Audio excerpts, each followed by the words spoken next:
ఎన్నికలు దగ్గర పడుతున్న వేళ ప్రధాన పార్టీల అగ్రనేతల ప్రచారంతో తెలంగాణ రాజకీయాలు హీటెక్కుతున్నాయి. బీజేపీ అగ్రనేత హోంమంత్రి అమిత్ షా, కాంగ్రెస్ అగ్రనేత రాహుల్ గాంధీ ఇవాళ తెలంగాణలో పర్యటించనున్నారు. ఇద్దరు అగ్రనేతల పర్యటనలు ఉండటంతో ఆయా పార్టీల్లో ప్రచార జోరు కనిపిస్తోంది. నాదెండ్ నుంచి నేరుగా నిర్మల్ చేరుకుంటారు రాహుల్. అక్కడ జనజాతర సభలో పాల్గొని ప్రసంగిస్తారు. అక్కడి నుంచి నేరుగా అలంపూర్ వెళ్లి బహిరంగ సభలో ప్రసంగిస్తారు.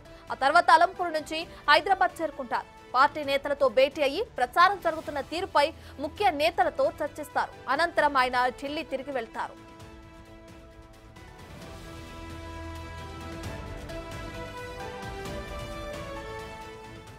మరోవైపు అమిత్ షా తెలంగాణ పర్యటనలో భాగంగా కాగజ్ నగర్, నిజామాబాద్, హైదరాబాద్ లో ప్రచారం చేయనున్నారు.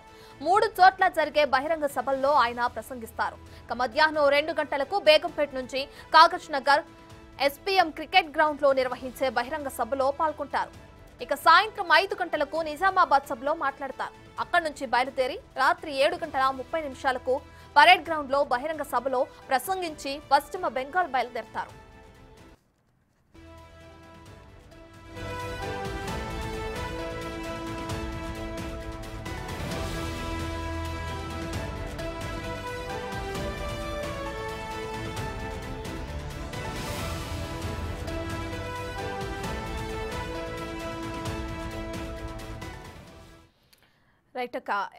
తెలంగాణలో ఎలక్షన్స్ దగ్గర పడుతున్న క్రమంలో అటు బీజేపీ తరపు నుంచి బీజేపీ అగ్రనేత హోంమంత్రి అమిత్ షా, అలాగే కాంగ్రెస్ తరపు నుంచి రాహుల్ గాంధీ ఇవాళ తెలంగాణలో పర్యటించనున్నారు.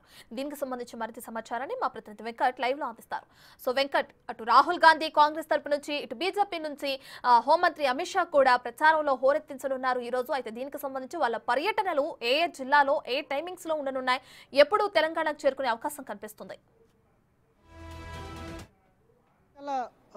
ప్రచారానికి ముగింపు దశ చేరుకుంటుందని చెప్పుకోవచ్చు. మే 13 అంటే దాదాపు 8 రోజులు పోలింగ్కు సమయం ఉంది. ప్రచారానికి కేవలం 6 రోజులు మాత్రమే ప్రచారానికి చివరి రోజుగా ఉండే అవకాశం ఉంది. ఇక 11 సాయంత్రం వరకు ప్రచారానికి తెరపడిన ఉంది. 13న పోలింగ్ జరగనుంది. అందులో భాగంగానే ఇక ఎన్నికల ప్రచారానికి పెద్ద స్థాయిలో నేతలందరూ కూడా తెలంగాణ పైన ఫోకస్ పెట్టారు.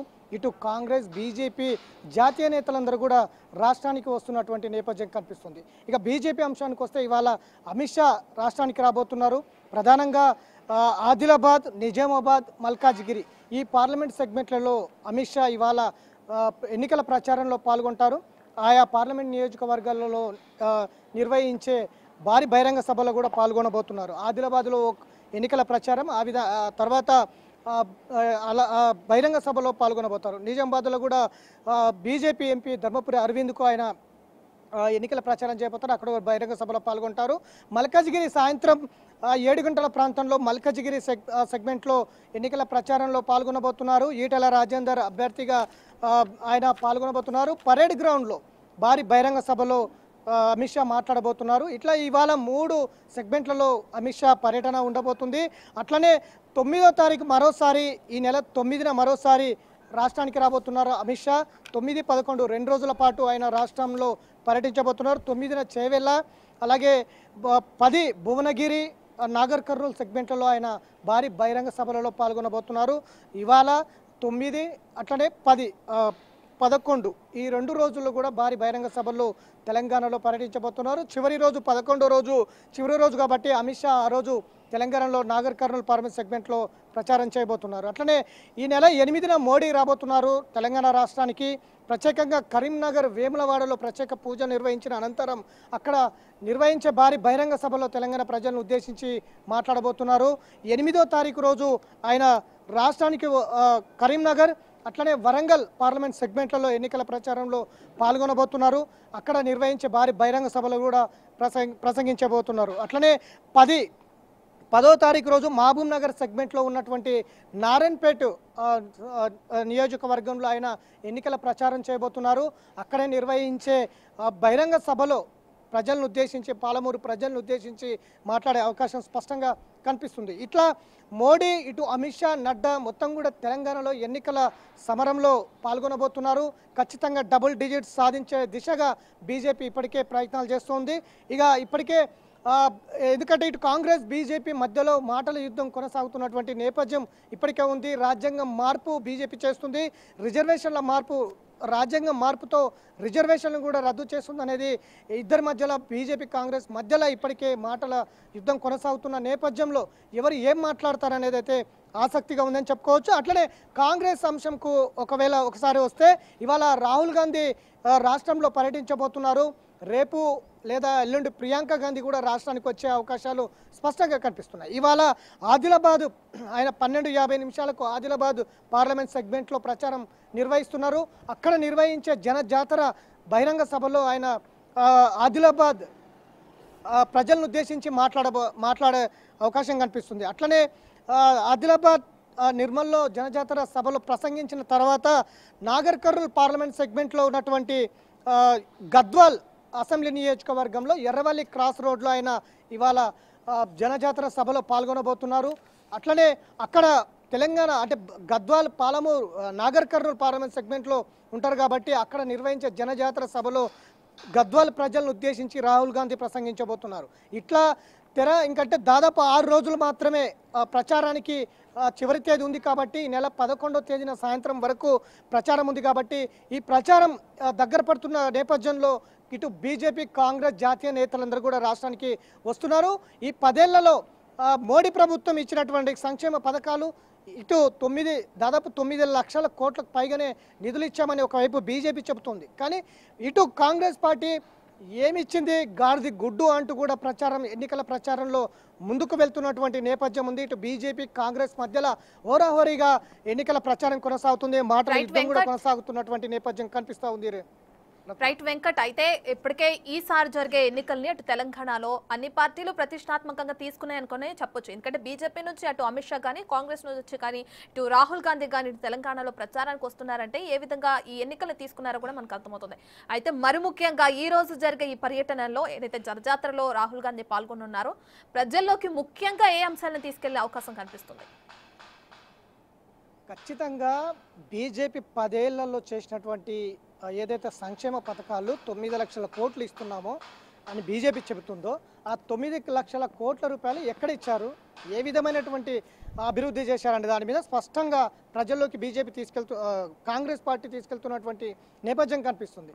ఖచ్చితంగా రాజ్యాంగం మార్పు, అభివృద్ధి, సంక్షేమం అటు ఉంచితే ఖచ్చితంగా బీజేపీ అధికారంలోకి వస్తే రాజ్యాంగాన్ని మారుస్తుంది, రాజ్యాంగంతో పాటు రిజర్వేషన్లు రద్దు చేస్తుంది అనేది ఇప్పుడు తెర మీదకి వచ్చింది. ఈ అంశాన్ని ప్రజల్లోకి తీసుకెళ్తుంది కాంగ్రెస్ పార్టీ ఖచ్చితంగా. ఎందుకంటే బీజేపీ నేతల్లో జాతీయ నేతలు ఒకలాగా మాట్లాడుతున్నారు, రాష్ట్ర నేతలు ఒక రకంగా మాట్లాడుతున్నటువంటి సిచ్యువేషన్ మనం చూసినాం.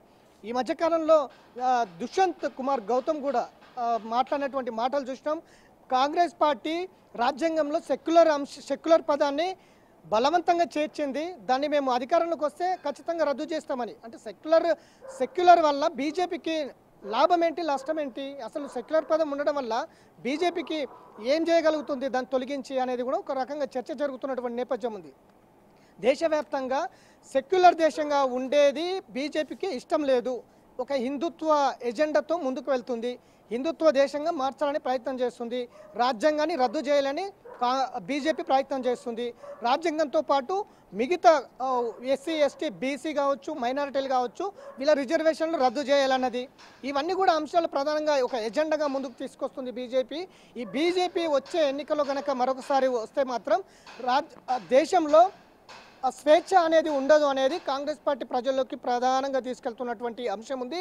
ఇదే గత కొన్నాళ్ళ నుంచి కూడా కాంగ్రెస్ పార్టీ ప్రజల్లోకి తీసుకెళ్తున్నటువంటి అంశాలు ఖచ్చితంగా రాజ్యాంగము, ఇటు రిజర్వేషన్లు, ఈ మైనారిటీల పైన ఉన్నటువంటి ఏదైతే రిజర్వేషన్లు పూర్తి స్థాయిలో రద్దు చేస్తామని చెప్తుంది బీజేపీ పార్టీ. కాబట్టి ఎందుకు ఈ ఎన్నికల సమయంలో బీజేపీ పార్టీ ఇలాంటి దుందుడుకు పద్ధతులు ప్రయత్నం చేస్తుంది అనేది ఇప్పుడు చర్చ జరుగుతుంది. దేశవ్యాప్తంగా కూడా ప్రతి ఇంట్లో చర్చ జరుగుతుంది. నిజంగా రాజ్యాంగం మారుస్తారా, రిజర్వేషన్లు రద్దు చేస్తారా, నిజానికి అన్ని వర్గాలు సంక్షేమ అభివృద్ధి ఏ విధంగా బాగుపడాలి, ఏ విధంగా అభివృద్ధి చేయాలి, ఈ సంక్షేమ వర్గాలకు ఎందుకు ఇంకా వెనుకబడి ఉన్నాయనే దాని మీద దృష్టి పెట్టాలి ప్రధానమంత్రి స్థాయిలో. కానీ ఒక రకంగా ప్రధానమంత్రి ప్రసంగం కూడా గతంలో మనం చూసినాం, తాలిబొట్లు అంటే ఈ దేశ Okay, right. సంపదకు ముస్లింలే వారసులు అనేది కాంగ్రెస్ పార్టీ చెప్తుంది. ఈ దేశ సంపదకు ముస్లింలే కారణం, ముస్లింలే హక్కు ఉంటుంది. అందుకే హిందువుల ఆస్తులు తీసుకొని ముస్లింలకు పంచుతారు. అది మేనిఫెస్టోలో, కాంగ్రెస్ మేనిఫెస్టోలో ఉందనేది ప్రధానమంత్రి చేసిన వ్యాఖ్యలు ఇవాళ దేశవ్యాప్తంగా దుమారం లేపుతున్నటువంటి నేపథ్యంలో కాంగ్రెస్ పార్టీ ఆ అంశాలన్నీ కూడా ప్రజల్లోకి తీసుకెళ్తుంది. మరోవైపు బీజేపీ కూడా కాంగ్రెస్ పార్టీ ధీటుగా ఎదుర్కోవాలని చూస్తూ ఉంది.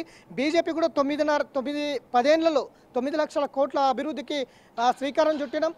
తెలంగాణలో భారీ అభివృద్ధి చేపట్టినాం. కాంగ్రెస్ పార్టీ హయాంలో 2004 నుంచి 2014 వరకు 10 ఏళ్లలో కాంగ్రెస్ పార్టీ ఇచ్చినటువంటి నిధులు ఎన్ని, 2014 నుంచి 2024 వరకు బీజేపీ పార్టీ ఇచ్చినటువంటి నిధులు ఎన్ని, దీని మీద చర్చకు సిద్ధమంటూ కూడా ఒకవైపు కిషన్ రెడ్డి కాంగ్రెస్ పార్టీకి సవాల్ విసిరినటువంటి నేపథ్యం ఉంది. బహిరంగ లేఖ కూడా రాశారు. కాబట్టి రెండు పార్టీల మధ్య ఒకవైపు సంక్షేమం, మరొక వైపు రాజ్యాంగం రామరాజ్యం, ఈ రెండింటి మధ్యలో ఇప్పుడు ఎన్నికలు జరగబోతున్నాయి. నిజంగా రాజ్యాంగం కావాలా లేదా రిజర్వేషన్లు రద్దు కావాలా, రాజ్యాంగం రద్దు కావాలా అనే దాని మీద ఇప్పుడు ప్రధానంగా ఎన్నికలు జరుగుతున్నాయి అనేది కాంగ్రెస్ పార్టీ ముందు నుంచి కూడా ప్రజలకు తీసుకెళ్తున్నటువంటి నేపథ్యం ఉంది. కాబట్టి ఇప్పుడు వచ్చే ఎన్నికల్లో కాంగ్రెస్ వర్సెస్ బీజేపీ రామరాజ్యం అంటుంది, రాజ్యాంగం రద్దు అంటుంది. ఇప్పుడు కాంగ్రెస్ పార్టీ రాజ్యాంగం కావాలి, రామరాజ్యం కాదనేది కాంగ్రెస్ పార్టీ అంటుంది. కాబట్టి ఈ రెండు పార్టీల మధ్యలో వచ్చే ఎన్నికలు ఉంటాయి. ఈ రెండు పార్టీలే హోరాహోరీగా ప్రచారంలో కూడా ముందుకు వెళ్తున్నటువంటి నేపథ్యం ఉంది. వచ్చే ఎన్నికల నాటికి ప్రజలు ఏ వైపుకు ఉంటారనేది అయితే ఆసక్తిగా ఉందని చెప్పుకోవచ్చు Ratna. Right, thank you Venkat.